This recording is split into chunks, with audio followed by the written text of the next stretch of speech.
दिल्ली की 123 प्रॉपर्टीज क्या वक्फ बोर्ड की नहीं है? मनमोहन सरकार ने प्रॉपर्टीज क्यों वक्फ बोर्ड को गिफ्ट में दे दी? क्या मुस्लिम वोट बैंक पाने के लिए ये प्रॉपर्टीज यूं ही दे दी गई? तो क्या इसीलिए वक्फ बिल में संशोधन को लेकर कांग्रेस के नेतृत्व वाला इंडी अलायंस विरोध में है? तो क्या वक्फ बोर्ड के नाम पर प्रॉपर्टी कब्जाने के खेल को एक्सपोज करने वाला पहला प्रयोग दिल्ली के अंदर होने जा रहा है? साल 2025 की शुरुआत में ही दिल्ली में चुनाव है। प्रधानमंत्री पहले ही वक्फ के साथ हुए सियासी खेल की ओर इशारा कर चुके हैं। 123 प्रॉपर्टी में किसका दावा कितना सही है, किसके पास कौन से कागजात हैं, इसमें कितनी सियासत है, इसी की पड़ताल करने के लिए तहकीकात की टीम का पहला हॉटस्पॉट थी मदीना मस्जिद, जिसको लेकर केंद्र के अपने दावे हैं और वक्फ बोर्ड के अपने।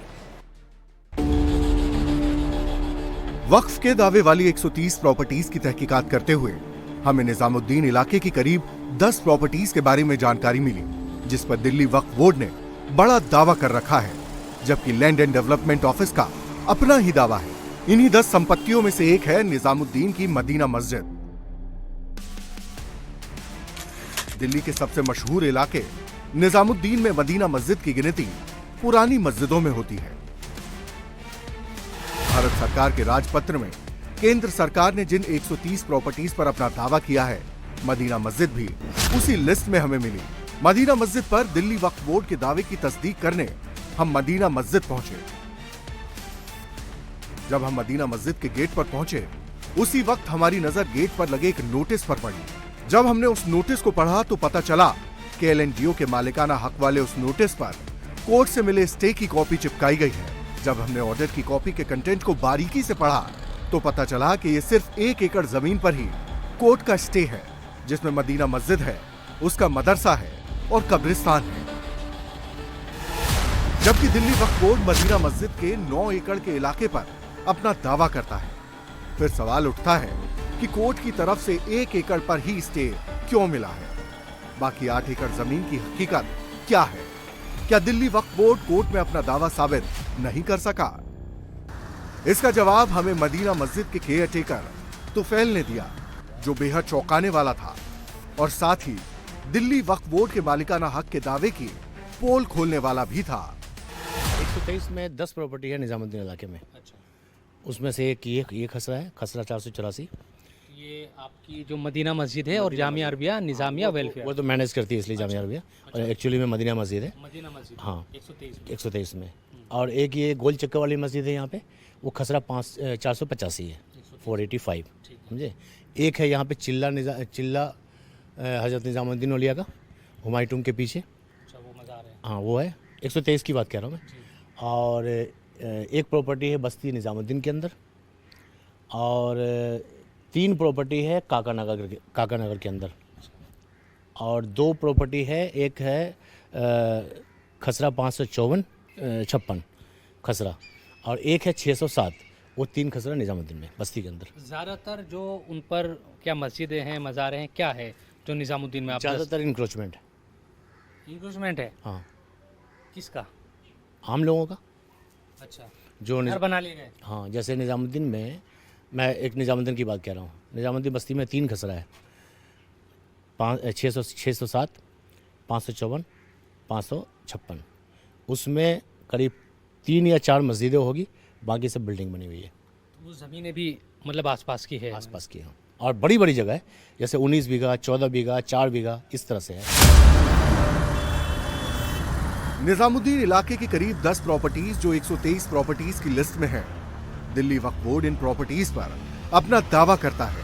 हमें पता चला कि इन प्रॉपर्टीज पर ज्यादातर एरिया इंक्रोचमेंट है, जहां बड़ी बड़ी बिल्डिंग खड़ी हो चुकी हैं। कीमत करोड़ों में है।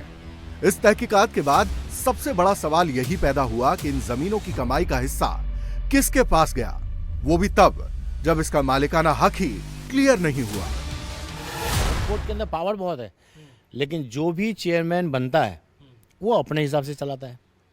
वो उस आदमी को मजबूत नहीं करता है कि जो काम कर रहे हैं उनके पास तो जो भी गया और उसने कुछ दिया, उसने काम करा लिया, चलो ठीक है भाई। यही सारा मसला है, यही सारा खेल चल रहा है। इसी वजह से आज की तारीख में सारी की सारी प्रॉपर्टी इनके हाथों से जा रही है। हाँ, जो कुछ लोग जो बैठे हुए हैं मस्जिद लेके, दरगाह लेके, वही रह जाए तो रह जाए, वरना कोई रोक नहीं सकता। भाई सरकार के सामने वक्फ बोर्ड कहीं भी टिकती नहीं है, पेपर ही नहीं है इनके पास। कोर्ट सबसे पहले ये कहता है कि भैया आपको ये वक्फ किया किसने, ये बाई यूज़र कौन है, वो दिया किसने आपको, वो पेपर इनके ऑफिस से गायब है। मोदी सरकार वक्फ बिल क्यों ला रही है? वजह यही है, वक्फ बोर्ड दावा तो करता है लेकिन साबित नहीं कर पाता। जिस इलाके पर वक्फ बोर्ड का दावा है वहां पर बड़ी बड़ी बिल्डिंग बन गई, जमकर पैसों का खेल हुआ। अगर मान भी लें कि ये वक्फ की जमीन है तो ये प्रॉपर्टी गरीब मुसलमानों के हित के लिए वक्फ को मिली, फिर भी इस प्रॉपर्टी पर करोड़ों की कमाई का सौदा कैसे हो गया? किसने एनक्रोचमेंट किया? किसकी इजाजत से एनक्रोचमेंट हुआ? यही वो सवाल हैं जिनका जवाब ही मोदी सरकार वक्फ बिल में संशोधन के जरिए निकालना चाहती है। बिल आ जाता है, अमेंडमेंट इस पर संशोधन हो जाता है, तो दिल्ली में जो 123 खास तौर पर प्रॉपर्टी है, ये सेंट्रल दिल्ली की है, बड़ी बेशकीमती है। तो इनकी मस्जिद, दरगाह या खानका या कब्रिस्तान के अलावा जो ज़मीनें हैं वो सरकार रिक्वायर कर सकती है। बिल्कुल करेगी, बिल्कुल करेगी। 90% तो कर चुके हैं वो, 90% प्रॉपर्टी तो वो कर चुके हैं, और काफ़ी सारी जगह अलॉटमेंट भी कर दिए। और 123 की बात नहीं है, कम से कम दिल्ली में कई हजार प्रॉपर्टी है जिस पे गवर्नमेंट की नज़र है, जो इंक्रोचमेंट है। वो इंक्रोचमेंट भी है, बिल्कुल इंक्रोचमेंट है, ज़्यादातर इंक्रोचमेंट है। दिल्ली वक्फ बोर्ड के दावे वाली 123 प्रॉपर्टीज की तहकीकात में एक बात तो साफ हो गई है, दिल्ली वक्फ बोर्ड ने अपने हिसाब से अपने फायदे के लिए इन प्रॉपर्टीज का इस्तेमाल किया या फिर करती रही। सियासत, सरकारें और सिस्टम भी अपने अपने फायदे के लिए इस बड़े खेल का हिस्सा बनते रहे। लेकिन 2014 में मोदी सरकार के आने के बाद जब जांच शुरू हुई तो सच्चाई सामने आ रही है। दिल्ली में वक्फ की एक प्रॉपर्टी की जांच हो रही है। मदीना मस्जिद की 9 एकड़ जमीन पर वक्फ दावा करती है, लेकिन जब 8 एकड़ जमीन का दस्तावेज नहीं दे पाती तो मंशा पर सवाल उठता है। मोदी सरकार वक्फ बिल क्यों लेकर आ रही है? ऐसे में समझना कोई रॉकेट साइंस नहीं है। मदीना मस्जिद के सैंपल से ही बहुत सी बातें क्लियर हो गई हैं। हैरानी तब होती है जब वक्फ बिल में सुधार करने के लिए बनी जेपीसी में हर रोज बिल का विरोध करने वाले सवाल करते हैं, बवाल करते हैं। दूसरा, मौलाना ब्रिगेड रैलियां कर सरकार विरोधी नैरेटिव सेट करते हैं और भड़काते हैं, वक्फ बिल आएगा, प्रॉपर्टी की जांच होगी, मस्जिद, दरगाह, कब्रिस्तान सब छीन लिए जाएंगे। लेकिन क्या वाकई में मदीना मस्जिद में मदरसा, कब्रिस्तान को लेकर ऐसा ही हुआ? जवाब सुनिएगा, यकीन मानिए, वक्फ बिल का विरोध करने वालों का चेहरा एक्सपोज हो जाएगा। 1996 से मसला आया ये, उस टाइम पे सब ग्रेवयार्ड था, कब्रिस्तान था वो, और बाद में उसमें इंक्रोचमेंट होता चला गया। सरकार ने भी कुछ नहीं किया, वक्फ बोर्ड ने भी कुछ नहीं किया। आज की तारीख में 5-5, 6-6 मंजिल बिल्डिंग बन गई। तो सरकार का स्टैंड जो है वो क्लियर कर रहा है कि हम रिलीजियस स्ट्रक्चर को नहीं छुएंगे, हम जो इंक्रोचमेंट है उसको हम निकालेंगे।